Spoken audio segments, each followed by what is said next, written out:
Good afternoon, everyone, and welcome to Keys of Change. Before we begin, just a quick housekeeping notes. To ensure a smooth and respectful discussion, please make sure your cameras and microphones are turned off. If you have any questions during the conversation, feel free to drop it in the chat.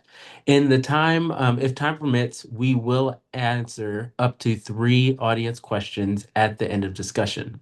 Keys to Change is a virtual conversation series where we sit down with local leaders and change makers to talk honestly about housing development and the future of our communities. The goal of this series is simple: to create space for real dialogue about what's working, what isn't, and how we can build more inclusive, affordable, and thriving neighborhoods across Maryland. I'm your host, Kobe Smith. I'm a realtor here in Maryland and founder of Chateau Seekers at Keller Williams Capital Properties. Through my work in real estate and community leadership, I see every day how housing impacts opportunity, stability, and long-term wealth. This series is about bringing together policy, community, and voices and practical solutions in one conversation. Today, I'm honored to be joined by Heather Bagnall, who represents Anne Arundel County in the Maryland House of Delegates.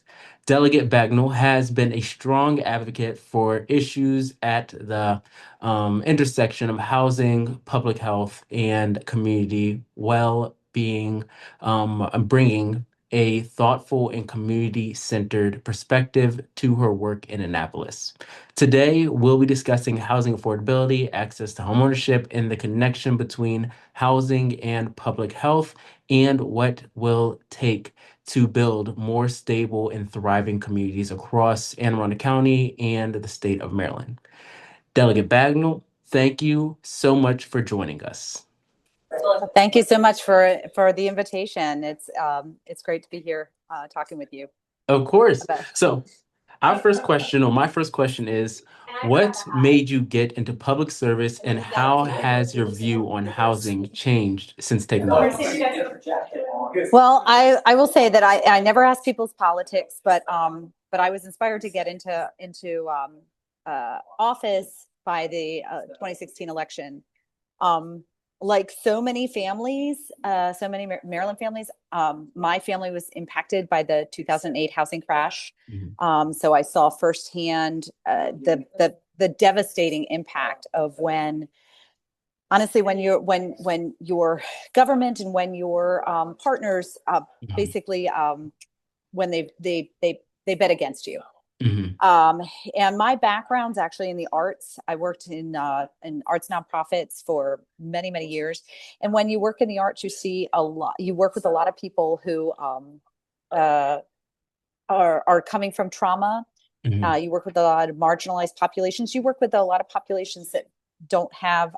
They don't always have financial stability. They don't always have housing stability, and it becomes really clear how essential that is, as an anchor for you. Mhm. So I spent about a year writing and just trying to consider like what I could do, like how I can contribute. And I looked at, it made me look at my own representation, and I felt I was a little lacking in terms of my own representation. Mhm. But while I've been in office, one of the things that happened after the 2016 election was that I actually had an apartment with my husband and partner in New York. We Mhm. had a number of roommates. It was basically like an artist commune.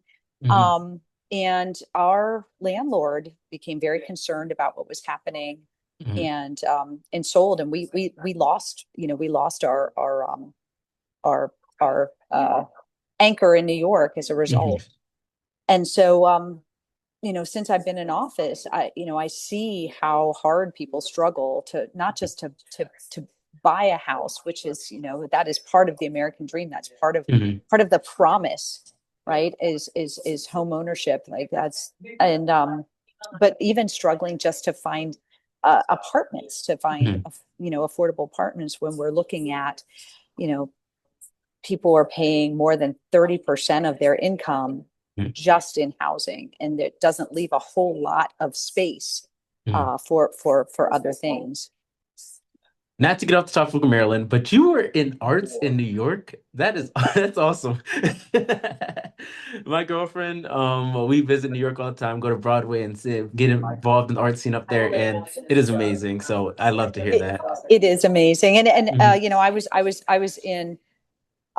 basically working as a touring artist. So I was in Hmm. Maryland for about 6 months of the year. I was Hmm. in New York for about 4 months of the year, and then 2 months we were just on tour. Hmm. And so, you know, Hmm. having an anchor in Maryland, having an anchor in New York, Hmm. it allowed us to have that flexibility to really pursue, you know, this arts world Hmm. that we were pursuing. That makes sense. Okay, so back to real estate. So when you talk with your residents and the people in the community, what are the biggest concerns you're hearing about housing right now?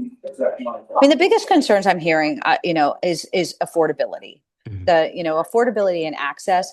Um, you know, we're all seeing the rising prices. We're seeing the not just in housing, but in insurance, in property taxes. You know, it's really squeezing those, you know, those family dollars, those, and and I see a lot of young people that are growing up in my county in Anne Arundel that are worried that they're never going to be able to own a home in Anne Arundel. Hmm. I'm continually worried about that because, you know, I bought a house in Anne Arundel County straight out of college, and I was able to do it on my ex's income and my Hmm. credit rating. Hmm. Combined, we were able to get an affordable house at a really good interest rate. And today I could not buy that same house. Hmm. Um, and so, you know, I think there's a lot of concern, not just from young people, but from their parents, Hmm. that their kids aren't going to have a path to stay in the county. They aren't going to have a path to home ownership. I think there's a lot of concern too from seniors that they they don't have these options for downsizing and staying in the county, these options to age in place, because sometimes you know, the home that you buy for your family isn't Hmm. necessarily conducive to aging in place. Hmm. Um, and so I think we see a lot of folks that are looking at how we can be thoughtful and balanced in expanding our inventory of options, but also not impeding on the character of these communities, which Hmm. means so much to them. Because, you know, my district, like every community has a story, and I don't think that's unique to District 33. Hmm. Oh, so I like how you brought up a lot of working families and young professionals in Rowan County are struggling to find affordable housing. Yeah. What is the state doing to help with that? Um, well, you know, it's as you know, it's a little bit of a push pull, Hmm. because there's things that the state can do. There are ways that we can make sure that we're looking at how to decrease costs, how to stabilize, you know, industry, but also how we can invest in revitalization efforts. And I Hmm. think that's where the state has really looked to how we can be a good partner in helping transition from renting to home ownership. Um, that we're looking to how we can support those first time buyers through down payment assistance, home buyer education, um, how we can make programs more accessible, more understandable, doing constituent education, because Hmm. navigating some of these systems, like even when we have the programs available, Hmm. if you don't know about them, if you don't know how to access them, if we're not putting them like in the hands of our constituents, it's not necessarily creating that pathway. So we're looking for those opportunities where we can create sustainable pathways to ownership, not just helping people buy their home, but make sure that they can also afford their home. You know, Hmm. I think we saw the impact of these low interest, no interest, predatory loans Mhm. where people were getting in over their heads, and then they couldn't hold on to the homes that they ultimately were uh, purchasing, Mhm. because they didn't have the sustainability to continue to make those payments, based on some efforts, which again, the state has some control over. Mhm. Some of it is state, some of it is federal, but I think we're looking for those places where we can protect the consumers too Exactly. against purchasing outside of their actual purchasing power. Mhm. So, small minority developers often face barriers. How can the state create more opportunities for them? I think one of the biggest areas where we're looking to improve is access to capital Mhm. and financing. These remain a huge barrier, especially for those small businesses, for that upfront capital, Mhm. as you're trying to scale. Mhm. Um, we are also looking at how we can offer technical assistance. Oh, I just got a warning. Are you able to hear me? Yep. I had I something. just I had something come up on my screen. I didn't know what it said. So I no, just I want to just make let sure her you can in. still hear me. Somebody was trying to join. Oh, okay, Mhm. perfect. Supporting diverse developers to help more create more inclusive economic growth, technical assistance, mentorship programs to help those smaller firms and make sure that they're able to scale. And I think looking at how we can make sure that we're creating like a strong local development partnership, Mhm. and a strong local economy to support those businesses as well. Mhm. Okay. So, from a public health perspective, how does housing impact people overall well-being? Well, housing instability is a huge social determinant of health. Mhm. It's actually one of the biggest, because if you don't have stable housing, it impacts your physical health, it impacts your mental health, it impacts your access to education, it impacts those educational outcomes. Um, Housing insecurity, um, as well as poor housing conditions, Mhm. can can create chronic stress and chronic illness, things like asthma, Mhm. illnesses, other health disparities. We have a long history uh,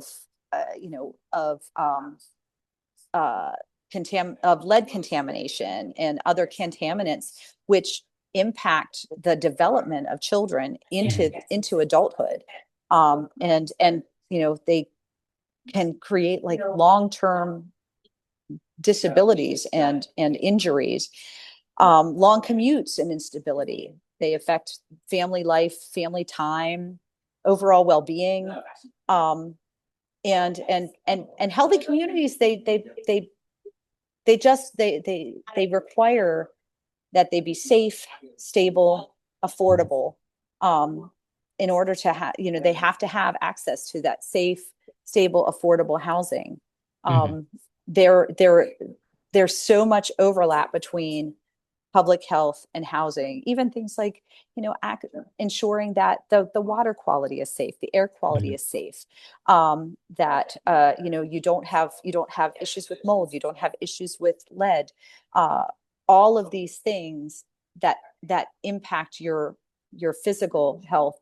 And then of course there is that added stress of when you don't know if Mhm. you're going to be able to afford your rent or your housing. There is that added stress that impacts not just the person paying the bills, but the entire family dynamic. Mhm. So, for someone watching who wants to buy a home in the next 1 to 2 years, what should they be doing right now from your Oof. perspective? Uh, I think that they can be looking at um, how they can prepare and how they can inform themselves on the market. Mhm. I mean, this is where you build those savings where possible. But for a lot of folks, it's really hard to build savings right now. People are living paycheck to paycheck. So you can focus on improving your credit health, even if you can't necessarily focus on those savings. You know, that upfront money is such a challenge for so many people. And it really is an access point for home ownership. But there was a time when we got these no money down, low money down mortgages, and now the expectation is 10%, 20%, which is significantly more than we've seen in the past. Research those state and local first time home buyer programs. We're always looking to be innovative, but sometimes Maryland doesn't have to be that innovative because we've done this before. Yeah. We had incredible programs in the 1980s and early 90s that brought people back to Baltimore that actually I think we overdid it a little bit because there were some areas of Baltimore that gentrified at such a rapid pace that I think it really pushed people out of communities, which was an unintended consequence of some of those programs. But we're always trying to create new programs for access. And I think the biggest thing is to be realistic and be patient, because the market right now is so in flux. And I don't think we've been in a seller's market for as long as we have in quite a while. And this is still very much a seller's market where houses go, they even though they're very expensive and our interest rates are very high and inflation is very high, houses also still don't stay on the market for very long. Exactly. And so that is definitely a challenge. So, just being patient and also being ready for those opportunities. I think that's where that preparation, that education, that making sure you know what your credit rating is, what you can afford, what you can sustain, so that you're ready to take advantage of those opportunities. Exactly. And that's extremely important. I'm a Gen Zer. I went to Calvert Hall around here, and I'm seeing that a lot of people my age and the guys that I went to school with, they are going to school and they're going off to college. Then they're finding it harder and harder to come back to Maryland because of home prices, because of even rents and all that stuff. So it's important to hear that from you, to hear that there's opportunity and that they can have a little hope that that there's a chance for them to live here by their families. Well, and I mean, the truth is, real estate is cyclical. We're in a long cycle right now of it being a seller's market. We are in a long cycle, and we're up against some headwinds that I think we have not experienced before. We've never been in this position where we felt like our own sort of partner government, our federal government was adversarial in terms of helping us make a path for home ownership for others. But that's a cycle too. And that's where I will say that's where the state of Maryland, where we in the General Assembly also need to be preparing, educating, and being ready to take advantage of opportunities, because we will also have those opportunities where we can make paths for others. So I don't want people to lose hope, but it is the reality that the age of first-time home buyers has gone up exponentially is a reality that we have to acknowledge, but we don't have to accept. Exactly. So looking ahead 10 years, what do you want Anne Arundel County and Maryland to look like when it comes to housing and community growth? I really want it to be a county where people can afford to stay at every stage, at every age, where we continue to be we are currently a multi-generational county. We have a lot of families that are 2 and 3 generations or more in the county. And we want to continue that trend.